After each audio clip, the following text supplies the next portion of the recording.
Alright. So, this is a continuation of this topic na nakikita mo sa screen ngayon. And eto may bonus training ako na ibibigay sa'yo.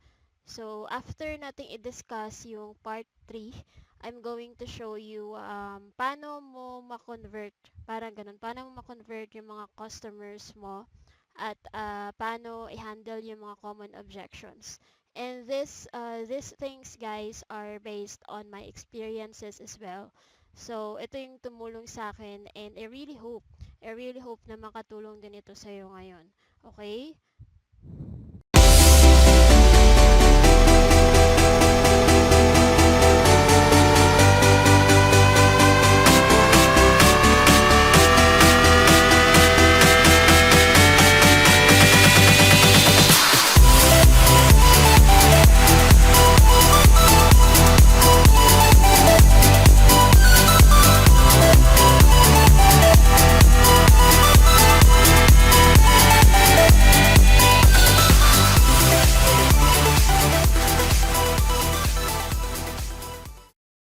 Part 3. So, this is the last part and the next following days, magkakaroon tayo ng panibagong topic all about online marketing, all about prospecting, all about closing, all about building, engaging. So, mga ganun mga bagay yung pag-uusapan natin kasi at the end of the day, yung kailangan natin is result. Okay? And again guys, bakit ko sinishare yung mga bagay na to? Kasi this worked for me and I hope na ito din yung mag-work sa'yo if napapagod ka na sa mano-manong prospecting na na-experience ko din before. If hindi ka pa nakakuha ng maraming prospects, parang ganun. At if you're working on your business part-time lang, so this would be an ideal strategy for you. Kasi kung gagawin mo tong bagay na to, you can do prospecting for your business. Makakapag-build ka pa rin ng list mo, ng audience mo, even doing your business part-time. Kasi yan yung parang struggle ng mga marketers ngayon kasi yan din yung experience ko before na nag-start ako ng network marketing ko but I have my full-time job, parang ganon. And nag-start din ako ng online marketing while I have a full-time job din. So, I know how it feels. At ito yung nag-work sa akin kasi papakita ko sa iyo yung result. Um, using this strategy again, ito yung resulta na nakuha ko na I was able to earn multiple commission sa ginagawa kong business. Yan yung recent. At nakuha ko din yung first na 100,000 plus na income ko gamit lang yung internet. Okay, so it's really very powerful guys itong strategy na to. Kaya ko i-share to dahil I want to help you as well. Okay? So, wait lang.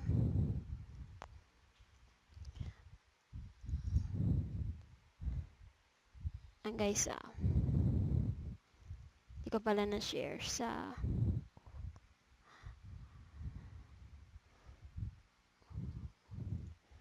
Right? Sa... Saan na yung Google Chrome?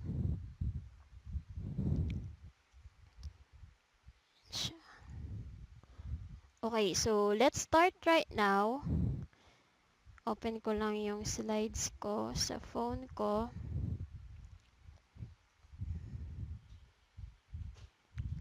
Okay, start muna tayo. So, ito yung part 3 which is converting. And then again, gaya na sinabi ko, na bibigyan ko kayo ng bonus training which is paano mo ma-convert yung mga prospects mo into new downlines, okay? At paano mag-handle ng mga common objections. Saglit lang. Copy link text.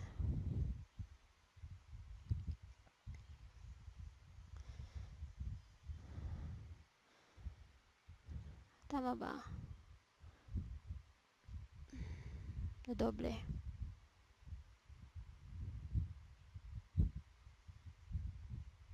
Okay. Prospecting in your pajamas. Wait lang. And by the way, guys, after this training, if you wanted to have a copy, if you wanted to have a copy of this training, I can send it to you as well. Okay? So, pwede kong isend sa'yo. Just comment below this post kung gusto mo ng copy. Okay?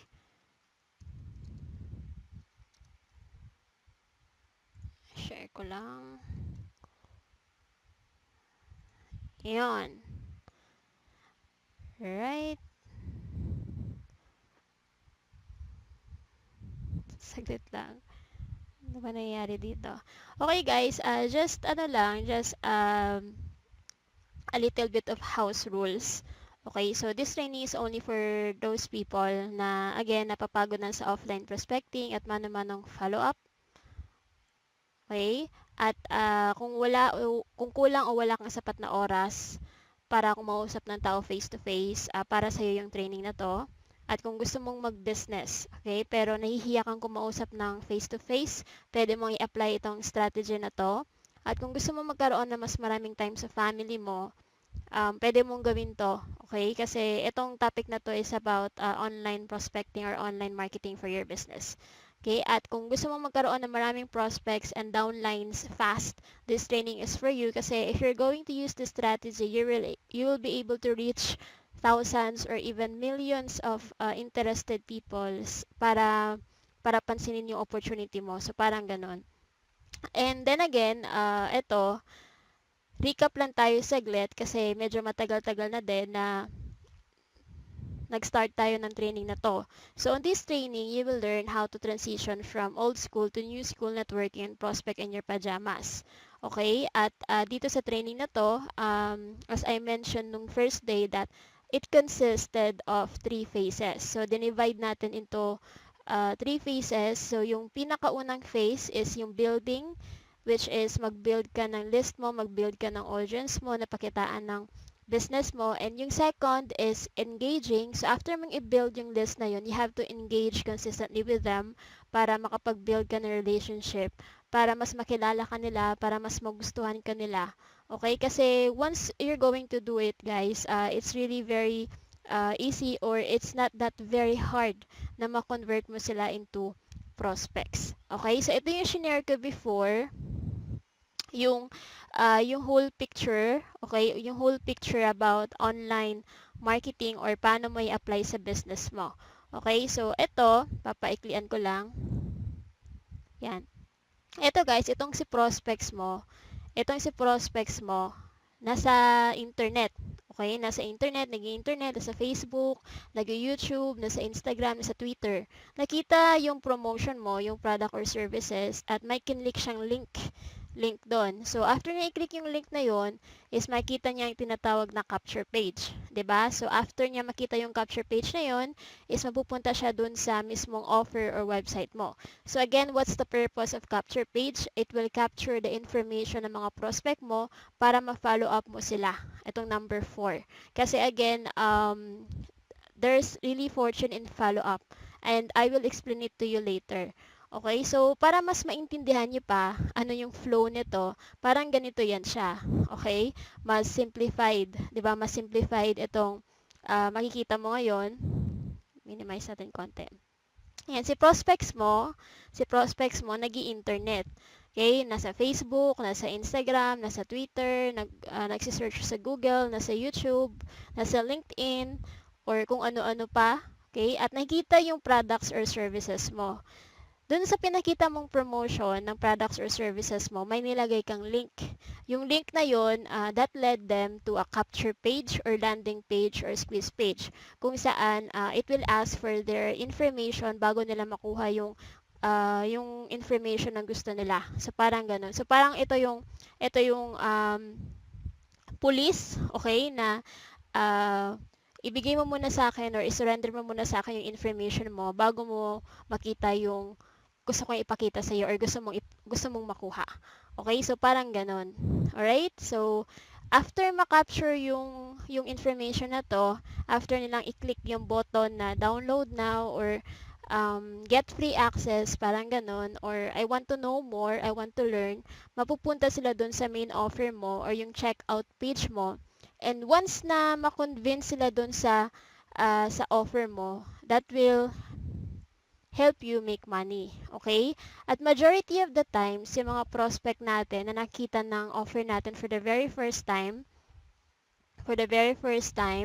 na hindi agad sila bibili.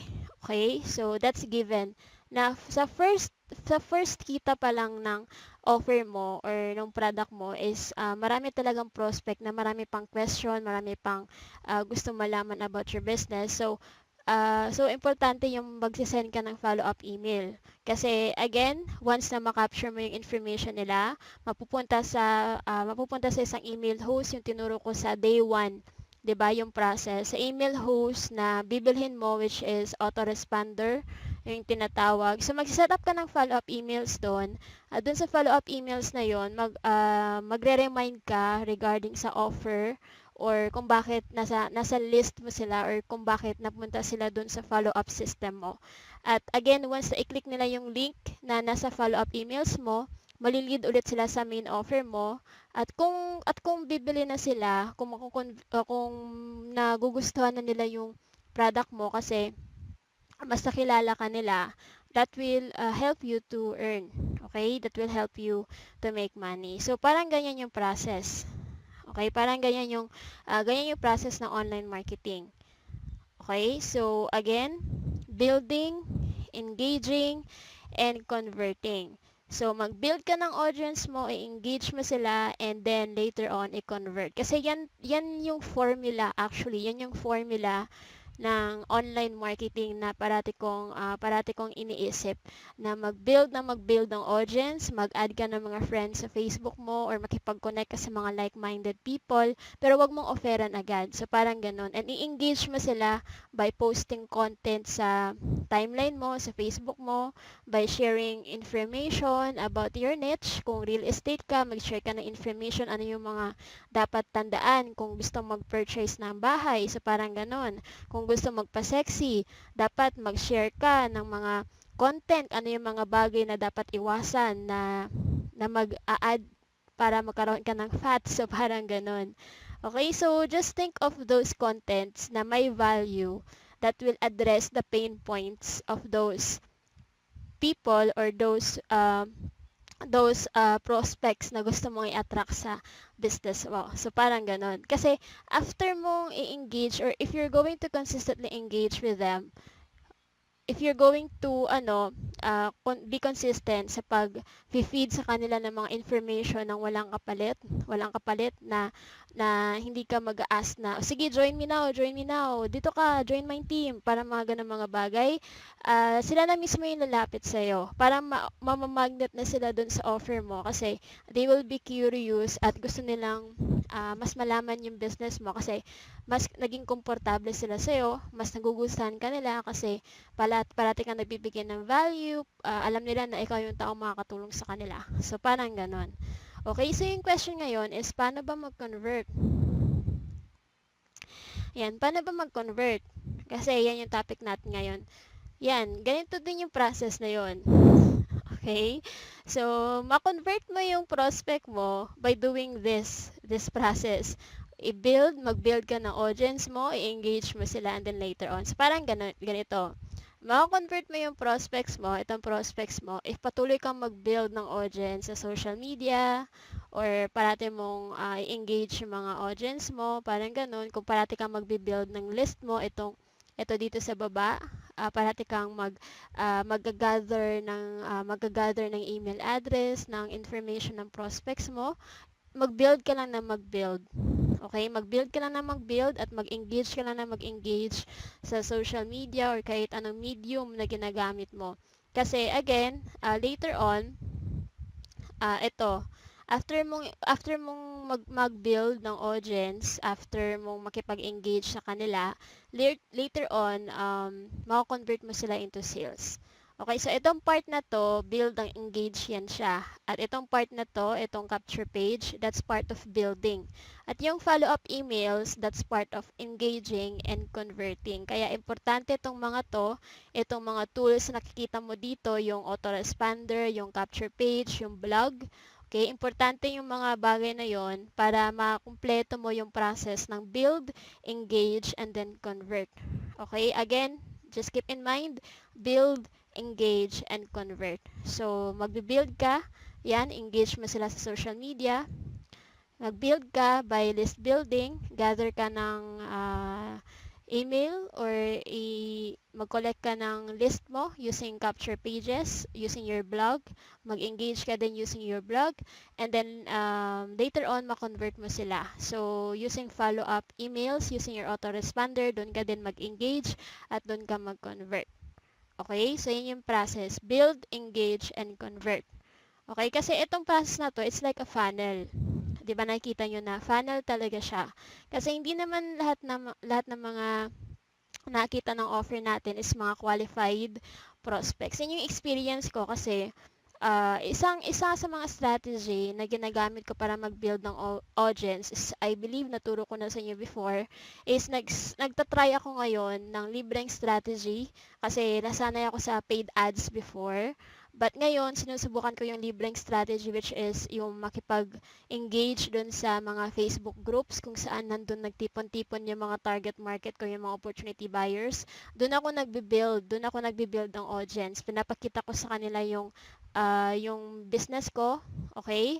Kasi kailangan mo ng tao talaga, kailangan mo ng audience, kailangan mo ng traffic sa business mo, kailangan mo ng tao na makakita ng offer mo. So, yung ginagawa ko, na naghahanap ako ng mga Facebook groups, na nandun nagtipon-tipon yung mga target market ko, nagpo-post ako doon ng result, ng mga income result ko, tapos yun, nag-ask sila kung paano daw gawin, pero hindi lahat qualified. Okay, hindi lahat qualified, kaya importante na mapadaan sila sa funnel. Kasi after kong mag-build ng audience, after nung ginawa ko noon na mag-post sa Facebook group, sa timeline ko, nagbibigay ako ng link papunta dun sa ino-offer ko na business, which is yung training series at yung mga tools, yung online marketing software. So, kung natapos sila yung video, kung nag-sign up sila dito sa tinatawag na capture page doon, yan, napupunta sila sa isang follow-up system. So, yung mga tao na hindi nag-sign up dito, pinapabayaan ko na kasi option naman nila yun eh. At hindi ko naman alam kung pinanood nila yung video or hindi kasi hindi naman sila nagre-reply. Parang ganun. Kasi ano din, isa din siya sa mga bagay, isa siya sa uh, mga pwede mong gamitin para hindi ka ma-reject. Kasi kung i-close na yung page na yan, yung capture page na yan, hindi mo alam na na-reject ka. Okay? At the good thing is, pwede mong i-promote yung business mo 24/7 na hindi mo talaga kailangan na magmano-mano na kailangan kang gising 24 hours. Hindi ganun. So, yan yung advantage ng online marketing ngayong panahon na to. Okay? And you'll be able to reach thousands or millions of interested people talaga na maging part ng business mo. Okay?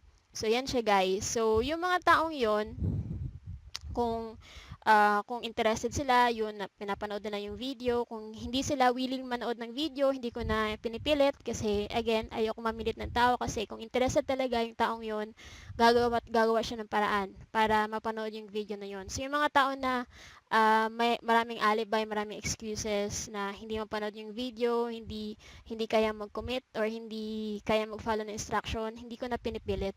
Okay? Kasi that's part of the funnel. Okay? Kasi marami pa namang tao diyan na willing na gawin yung business at willing na i-follow yung instruction para talaga gawin ang business. Parang ganun. So, yung iniisip ko. Okay? Kasi mahirap din na ma-attract mo yung mga hindi qualified na people, yung walang quality talaga na hindi willing gawin yung business kasi ikaw din yung maagrabyado kasi nangyari din yan sa akin. Okay? And I hope na hindi niyo ma-experience yung mga bagay na yon. So after nila mag-submit ng form dito, yan, kung gusto nila ng offer ko, pwede silang bumili, okay? Kasi may option doon ng credit card, over the counter. Pero pag hindi sila bumili at nakita nila ng buo yung video na yon, mafa-follow up pa rin sila ng system. Okay? Mafa-follow up pa rin sila ng system hanggang sa ma-convert sila ulit. Okay, kasi nangyari din to sa akin na may personal follow-up ako na ginagawa sa online business ko na yung mga nagjo-join sa akin, especially ngayon, kasi hindi na ako nag-Facebook ads, gaya na nabanggit ko. Yung mga taong yun is mga followers ko na, yung mga tao na nakita na ng offer ko, mga aware na parating tinitingnan yung Facebook ko, yung fan page ko, yung blog ko, at parating nakakatanggap ng email ko. So, pina-follow up ko talaga sila consistently every day. Okay? Kaya siguro kaya siguro napa-join sila kasi makulit. Hindi. Napa-join sila kasi naging mas aware sila sa product ko, mas naging aware sila kung paano nakakatulong yung product ko, at mas naging aware sila na posible din silang makuha ng ganoong resulta na nakukuha ng ibang community members natin, nakukuha kong resulta. So, parang ganon. Kasi, bakit ko nasabi na importante yung follow-up? Kasi, fortune is in the follow-up.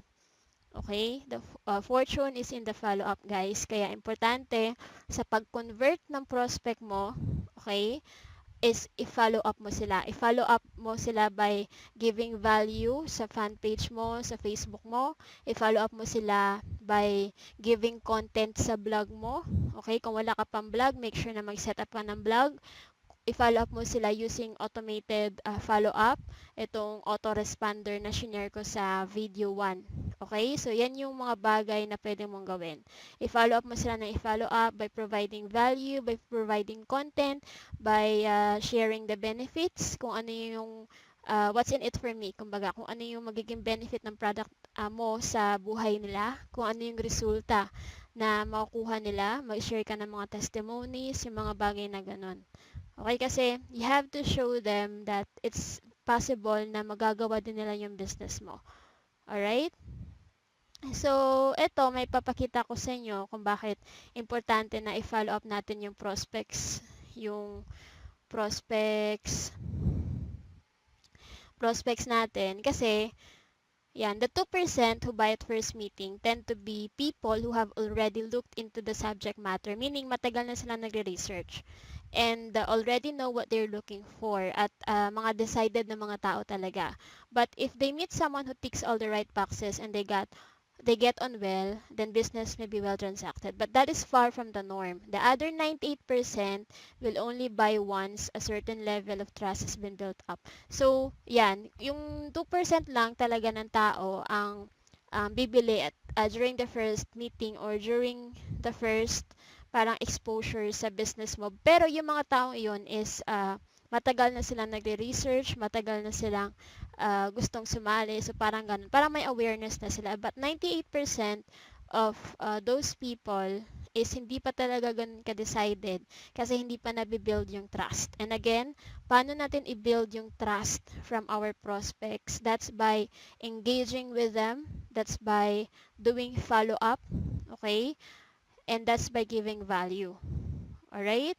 So, yun guys. So, that's from marketingdonut.co.uk. Ito din, nakita ko sa followupsuccess.com that 2% of sales are made on the first contact, 3% of sales are made on the second contact, 5% of sales are made on the third contact, 10% of sales are made on the fourth contact, and 80% of sales are made on the 5th to 12th contact. So, ganun ka-importante yung pag-follow up ng mga prospects natin. Okay, so sa akin kasi, ito ipapakita ko sa inyo, yung sa social media ko.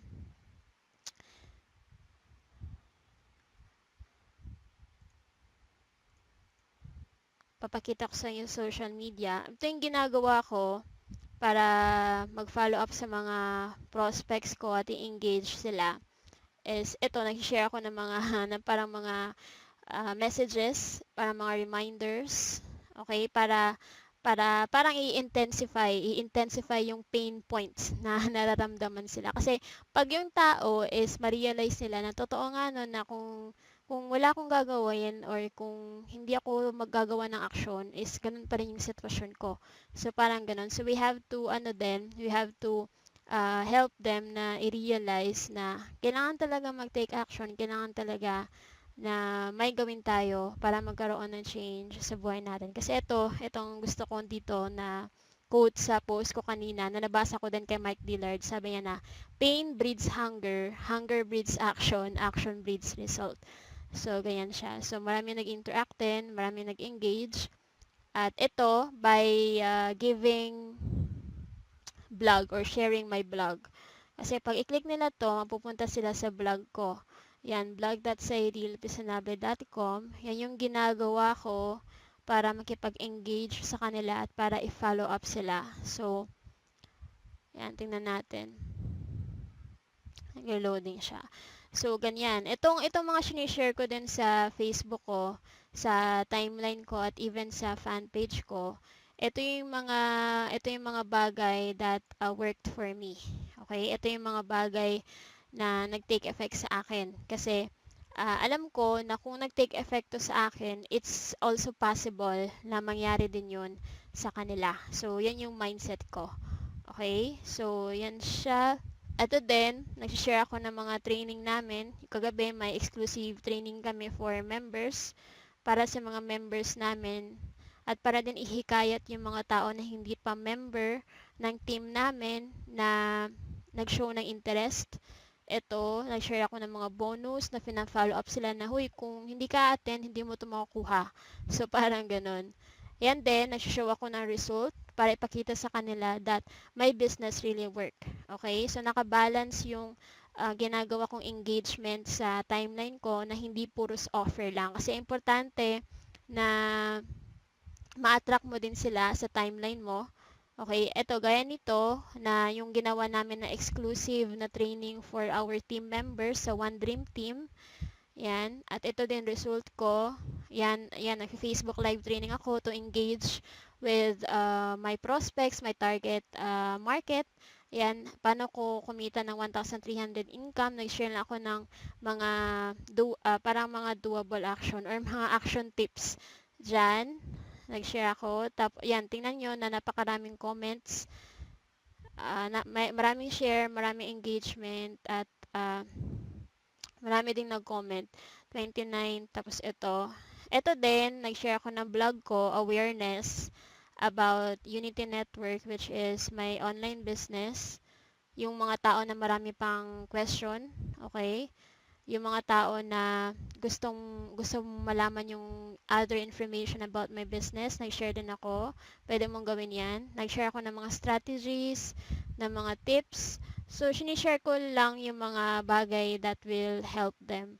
So, parang ganun. Kasi every time na nagpo-post din ako, yan, personal, yung nag-dinner kami ng mga kapatid ko. Kasi every time na nagpo-post ako, as much as possible, mas gusto ko, yung goal ko, is makatulong sa mga tao na makakita ng Facebook ko. Kasi yung mga tao na nag-i-internet or yung mga tao na nag-Facebook, na nanood ng YouTube, is either naghahanap sila ng entertainment, naghahanap sila ng information, or naghahanap sila ng business, or gustong pagkakitaan ng extra income.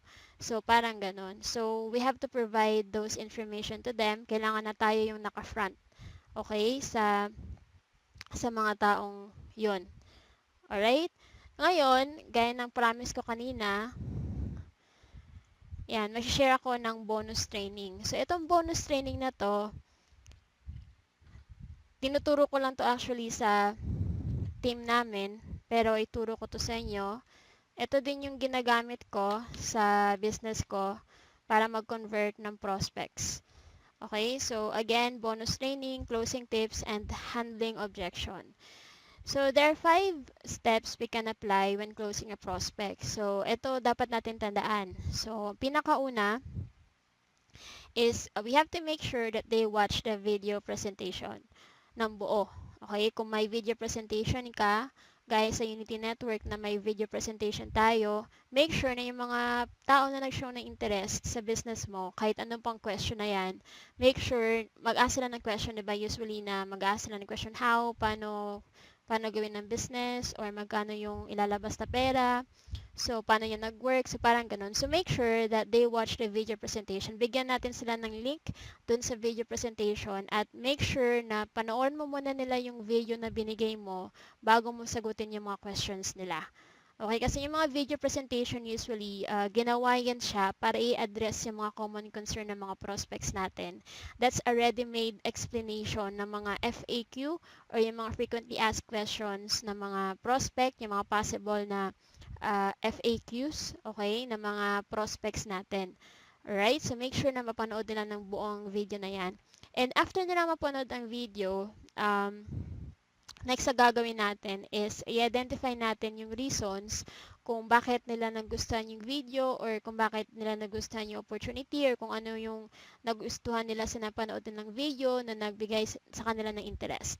Okay? And then ask for commitment. So, gaano ka kaseryoso or gaano sila kaseryoso na gawin yung business mo. Okay? Kasi ito yung experience ko. Marami akong nakakausap kasi ng mga prospects almost every day. Kasi nga ginagawa ko yung activity na tinuro ko before, yung mag-engage or mag-build ng audience sa mga groups kung saan doon nakatipon or doon nagkukumpulan ng mga prospects ko or yung mga target market ko. Majority of them gusto mag-business pero hindi lahat sila is willing na mag-commit. Kaya importante na mag-ask tayo for commitment kasi sila yung magiging business partners natin at mahirap makipag-business partner sa mga tao na ayaw mag-commit, sa mga tao na pipilitin mo pa para mag-take ng action. Okay, napakahirap talaga. I already experienced it at I hope na wag mong subukan. Okay? At after mo mag-ask ng commitment, kung sure talaga sila na sabi na I will do everything para mag-work to kasi napapagod na ako sa work ko, gusto ko ng pagbabago sa buhay ko, gusto ko na makapag-quit, 'di ba? Nag-show sila ng interest talaga na gusto nila ng pagbabago sa buhay and they showed commitment, then pwede mo na silang i-close na okay, sige. Since ready ka na sa I think ready ka na sa business, sa na gawin ng business na to, ito yung una mong gawin, na mag-sign up ka, so kailan ka pwede magbayad, parang gano'n, or how soon kang pwede makapag-start. How soon ka na makapag-start para makuha mo yung result mo, para makuha mo yung why, parang gano'n. And then, ask them if they have any question. Kasi minsan, yung mga prospects na nakaklose na natin, may mga konting katanungan pa sila. Okay, kasi na-experience ko din yan na marami din akong nakausap na na-close pero madami pa silang question. So, nag-spend time ako na nasagutin yung mga question na yon since nagpakita naman sila ng commitment. So, parang ganon. So, handle any objection if meron man. Okay? Pero ito yung mga sample scripts na pwede mong gawin. Yan, ready ko. Yan. Pinakauna is make sure they watch the video presentation. Okay? Ito yung script na pwede mong gamitin. Hi, prospect's name. Napanood mo na ba ng buo ang video presentation? So, parang ganun. At pwede din ito, hi, prospect name. Tanong ko lang kung napanood mo na ng buo ang video na shinare ko. So, make sure na mapanood nila yung video presentation para hindi na masyadong mahirap na explain yung about sa business mo. Kasi again, yung mga tao na willing na panoorin yung video presentation mo is considered as qualified na mga prospects na din yun. Okay?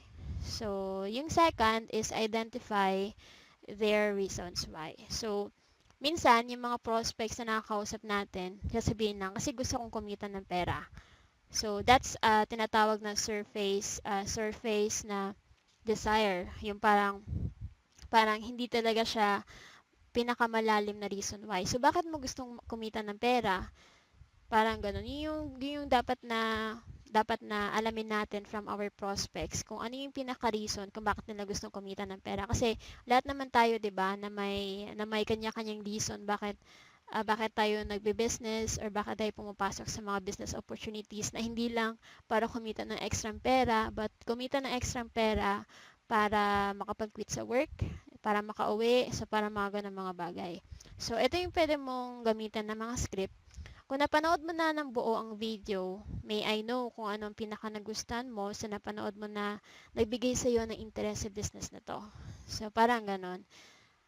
Alright? So, majority of the prospects then will tell you ano yung nagustuhan nila at bakit gusto nilang sumali sa team mo or bakit gusto nila yung business opportunity mo. So, ito yung isa din sa mga deep reasons why or isa sa mga question para makuha mo yung deep reason nila is ito. Let's say na ginagawa mo na itong business na to, magkano naman ang gusto mong kitain kada buwan at paano ito makatulong sa pamilya mo. So, parang ganyan. Yan. So, para makuha mo yung deep reason why nila. Kasi again, kung malaman mo yung deep reasons why at kung maging aware sila sa deep reason why kung bakit kailangan nila yung business mo, hindi na ganun kahirap na i-close sila. Kasi, syempre, kung tataas yung value, 'di ba? Kung tataas yung value ng benefits ng products na ino-offer natin, kung tataas yung value ng benefits ng opportunity na ino-offer natin, mas parang madededman na yung price. Okay? Parang wala na silang pakialam kung magkano yung business mo, magkano yung opportunity mo. Basta alam nila na yung opportunity mo, kahit magkano man yan, is yun yung makakatulong sa kanila, yun yung makapagpabago ng buhay nila. So, parang ganun. Kaya importante na alamin natin yung reason kung bakit nila gagawin yung business mo or kung bakit sila nagka-interest. Okay? We have to make sure na mas tataas yung value ng opportunity natin compared dun sa price. Okay? So, ito din yung example ng ask for commitment na after mo makuha yung reason why nila, ito, gaano ka kaseryoso na makuha ang reason why. Makuha yung reason why na sinabi nila, di ba? So, willing ka ba makinig, matuto at gawin ang sasabihin ko para makatulong sa iyo makuha ang results para makuha mo ang reason why ulit. Kaya importante na makuha yung reason why kasi yun yung parating ibabato natin. Okay? So, pwede ba kitang tanungin from 1 to 10, which is 10 ang highest? Gaano ka willing na mag-commit na mag-take na action sa business na to para makuha mo ang ulit reason why? Okay, so ito yung mga questions na pwede mong gamitin para mag-ask ng commitment. Kasi again, kailangan natin ng mga tao na seryosong gawin ang business natin, na hindi gagawa ng excuses, na seryoso talaga na magkaroon ng pagbabago sa buhay. Okay, kasi again, tayo din yung mahihirapan kung yung mga tao na ma-attract natin sa business natin is hindi naman willing makinig, hindi willing matuto, at hindi willing mag-take ng action. Kasi may mga tao din na kung hindi sila willing mag-commit, parang ikaw yung sisisihin kung bakit hindi sila nagkaroon ng resulta. So, parang ganun. We have to make them understand as well na yung ino-offer mo is business opportunity, hindi business guarantee.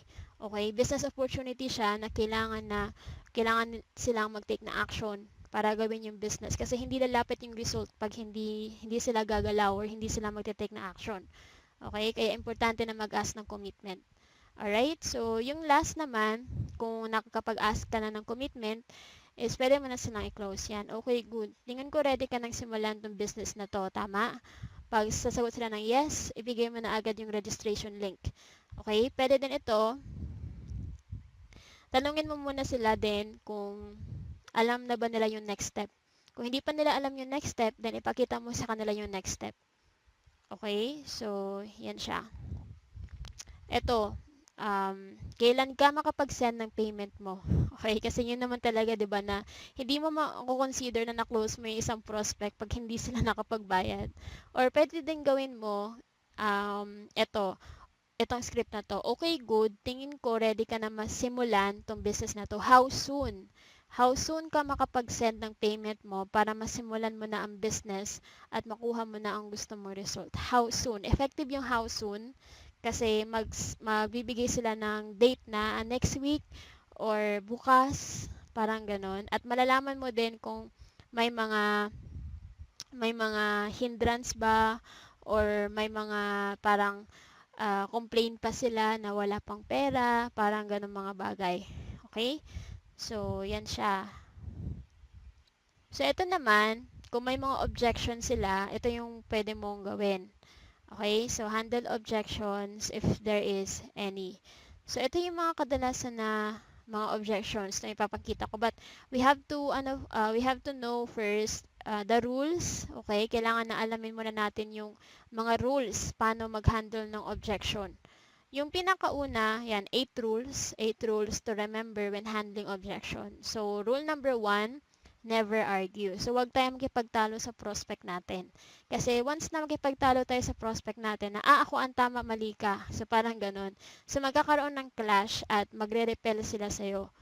Okay? Magre-repel sila sa'yo. Parang ganun. So, never argue with your prospect. So, rule number 2 is never convince. So, kung ayaw ng prospect mo, wag mo na silang i-convince. Okay? Kasi again, mahirap pilitin yung tao, ayaw naman. Mahirap yung pilitin yung isang tao na ayaw naman na gawin yung business. Alright? So, we are not after the money only. We are after sa mga tao na willing gawin yung business. Kasi kung makahanap ka ng mga tao or kung makapag-attract ka ng mga tao na willing gawin yung business mo, mas easy na yung mag-leverage ka.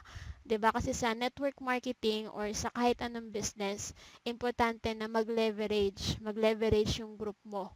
Okay? So, kaya never convince.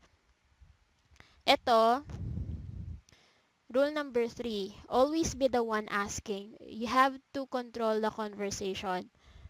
Okay? So, make sure na i-control mo yung conversation mo. Kasi, maraming mga prospects nagtatanong agad na, 'di ba, na hindi pa nakikita yung video presentation na magkano or paano gawin yung business. Yung pwede mong gawin is sasabihin mo lang na sasagutin ko yung mga questions mo mamaya, but make sure na mapanood mo muna yung video sa link na to kasi ito yung mag-explain sa'yo initially regarding the business kung qualified ka.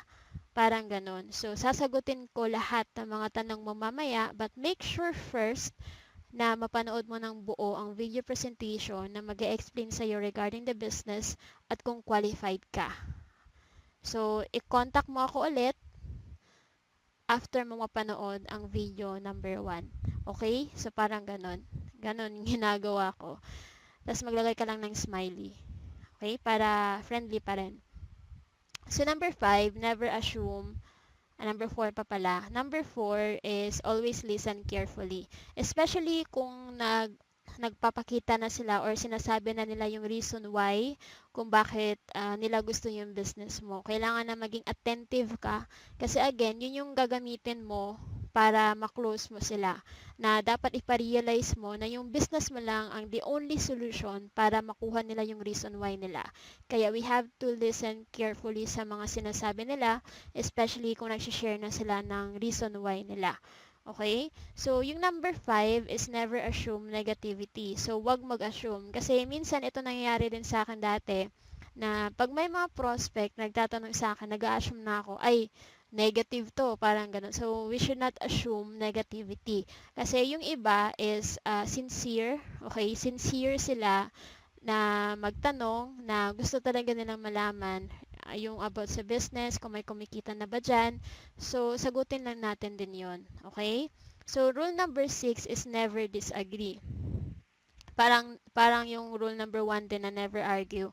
Never disagree na, ay, mali ka. So, parang ganun, ay, hindi ako agree dyan. So, kung may mga kasi diba kanya-kanya naman tayong opinion. Kung may sinasabi yung prospects natin na, example, baka scam yan. Parang ganun, diba? Na I agree na marami talagang business opportunity na nakikita mo ngayon sa TV, naririnig sa radyo, nakikita sa internet na mga scam. Okay? Pero ano bang ibig sabihin ng scam para sa'yo? Or ano bang pagkaintindi ng scam?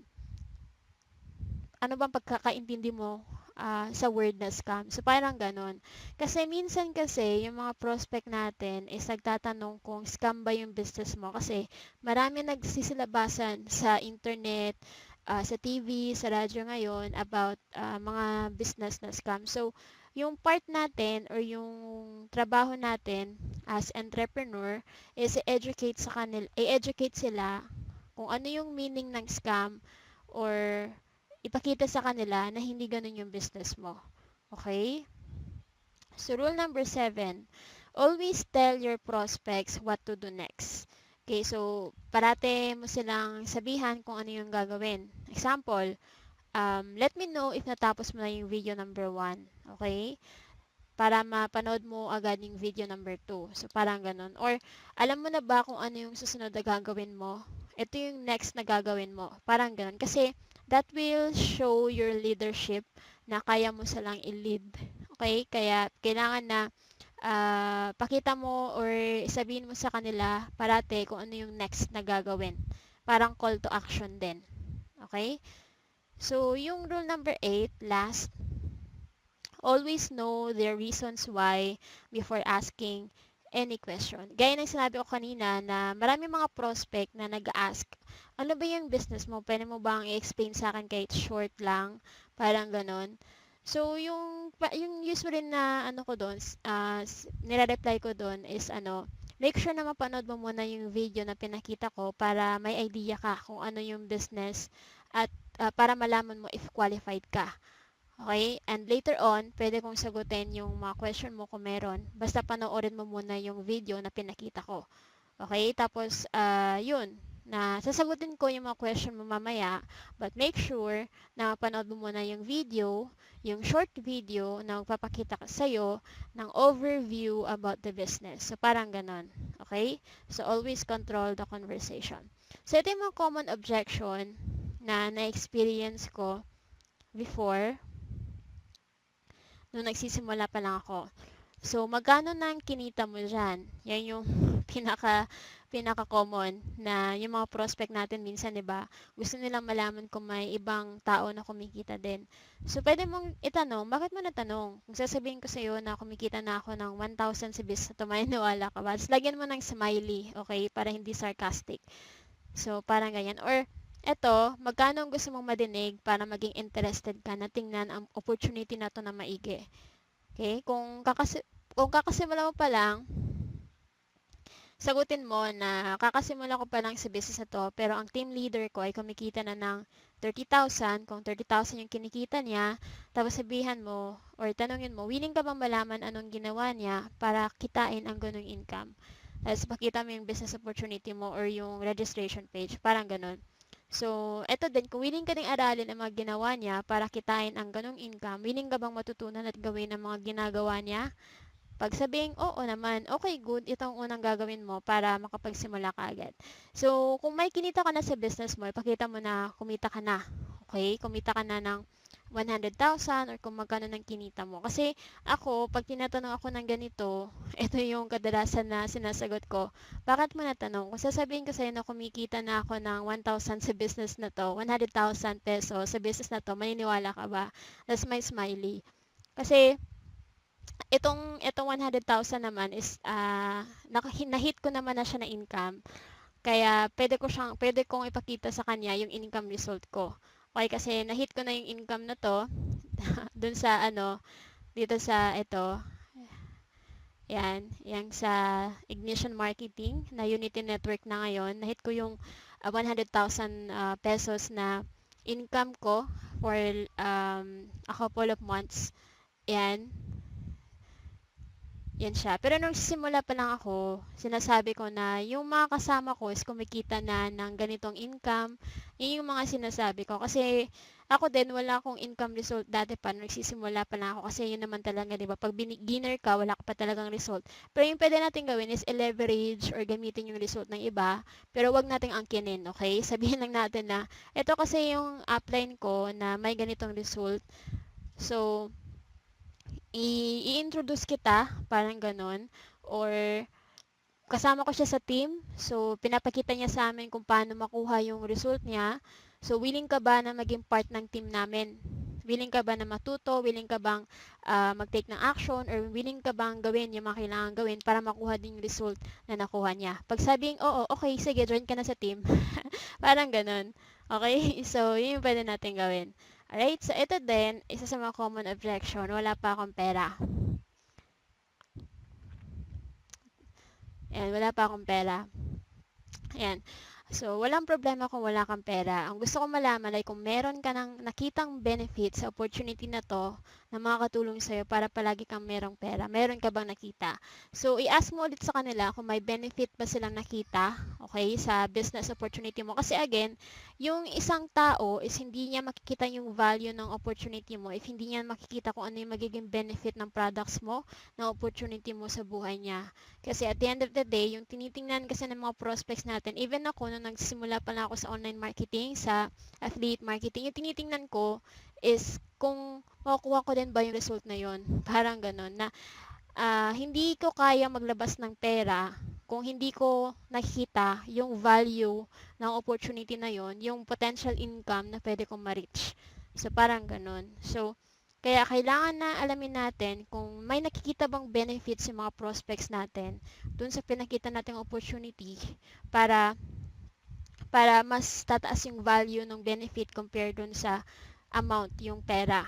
Okay? Kasi, again, lahat ng tao is kaya namang maghanap ng pera basta alam nila na kailangan talaga. So, parang ganon. Okay? Pag sabing, oo, okay, kailan ka magkakaroon ng pera? Tapos pag sabing next week, okay, sige, follow up kita by next week. Tapos huwag mong kalimutan na i-follow up.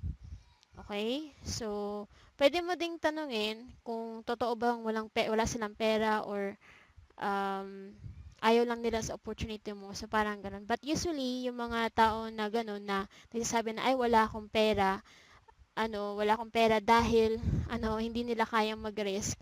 Hindi mga targeted ng mga taong yun. Kaya, importante na mapadaan sila dun sa funnel na shinare ko. Okay? So, yun guys, yung training about today is all about. And I hope na may natutunan kayo dito sa simpleng training na to. Okay? Simpleng-simpleng training lang talaga. And kung gusto nyo ng copy, again, kung gusto nyo ng copy ng presentation na to para may copy kayo ng script, just comment below, okay, below this video. And if you have any question, you can post it below this video by commenting. Okay?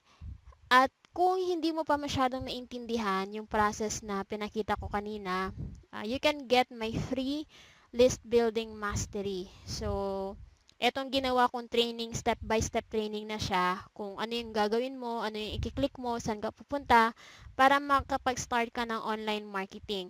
Okay? Para magkaroon ka ng sarili mong blog, sarili mong website, sarili mong capture page, kung paano ka mag-share. So, parang ganun. Okay? Punta ka lang sa link na to para mo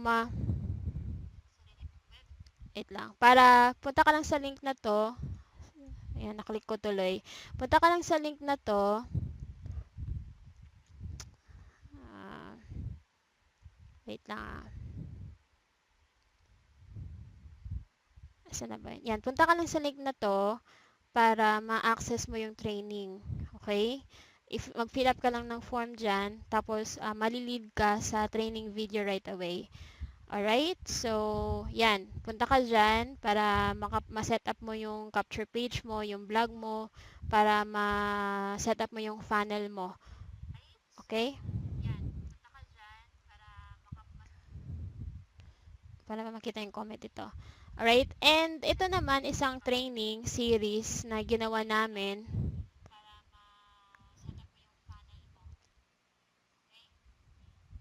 Yan. Itong training series naman, kung gusto mong malaman how to build a profitable online business. So, free lang din yan siya. Pwede kang pumunta dito sa link na nakikita mo sa screen ngayon. Okay? Para ma-access mo yung training na yan. Alright guys, so yun lang gusto kong i-share and I really hope na marami kayo natutunan today. And again, if gusto nyo ng copy about this training, just leave your comments. Just leave your comments below this post. Isasend ko sa inyo yung PDF file. And see you on my next training video. Make sure na ito, naka-follow kayo. Okay? Na i-follow nyo to, dapat naka-see first para ma-notify ka every time na may bagong training sa fan page ko. Okay? So, dito kasi ako nagbibigay ng mga training sa fan page ko na naka-screen share. Okay guys, so thank you so much for watching, and then again, my name is Cyril Pisanable. Have a great and wonderful life. Do everything you can para makuha mo yung pangarap mo. Okay? Hustle for success. Bye for now.